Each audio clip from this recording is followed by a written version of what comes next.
বর্তমান অন্তর্বর্তীকালীন সরকারের প্রতি আমার একটা আবেদন থাকবে, আপনারা নাটক করবেন না। পরিকল্পিতভাবে হত্যা করেছে, যদি তার অপরাধ থাকে দেশে প্রচলিত আইন আছে, আইনের মাধ্যমে তার বিচার হবে, আমরা সেটা মেনে নিব। কিন্তু আপনারা আইন হাতে নিয়ে নিজে এইভাবে নির্মমভাবে হত্যা করবেন এবং থানায় তুলে দিয়েছেন, এবং সেখানে থানার লোকজন ওইখানে মনে হচ্ছিল এই পরিকল্পিত সাথে তারা জড়িত ছিল।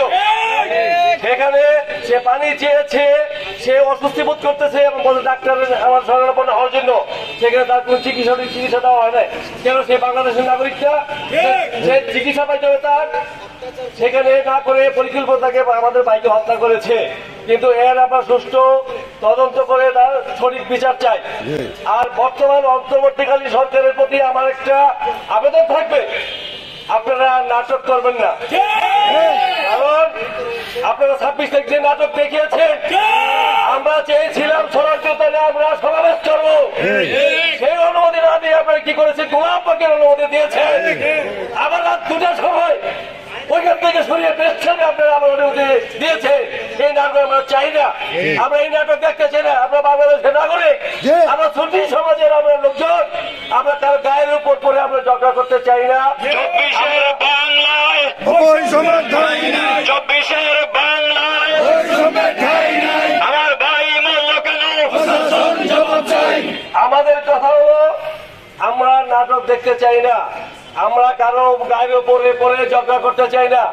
আমরা যারা শুনি, আমরা নবী রাসূলের অনুসারী, আমরা আল্লাহর প্রেমিক, আমরা কোনো কারো প্রতি হিংসা প্রতিহিংসা আমরা কোনো জড়াইতে চাই না। আমরা চাই আমরা আল্লাহ রাসূলের পথে চলতে, এবং আমাদেরকে সেই আমরা বাধা দিবেন না, আমাদের গায়ের উপর কেউ এসে ঝগড়া করতে চাবেন না।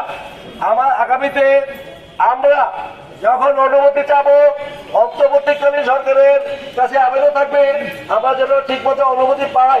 কারণ আমাদেরকে আওয়ামী লীগের চক্কর দিয়ে আমরা 26 তারিখ সেই নাটক করেছে এই সরকারের কিছু লোকজন, সেটা যদি আওয়ামী লীগ হয়ে থাকে, এখানে আমাদের সাথে বেঁধে থাকে, তাহলে আমাদের সরকারের আইন শৃঙ্খলা বাহিনী এজেন্সি আছে, তারা পরীক্ষা করে দেখো আমাদের সাথে আওয়ামী লীগের কেউ আছে, জড়িত আছে কিনা।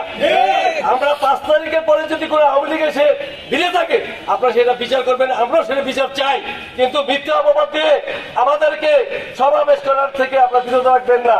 এটা প্রশাসনের কাছে আমাদের জোরালো আবেদন হলো, এবং আমাদের ওই সুপ্রিম কোর্টের সুষ্ঠু বিচার হয়, তদন্ত করে যারা দোষী তাদের ফাঁসি হয়।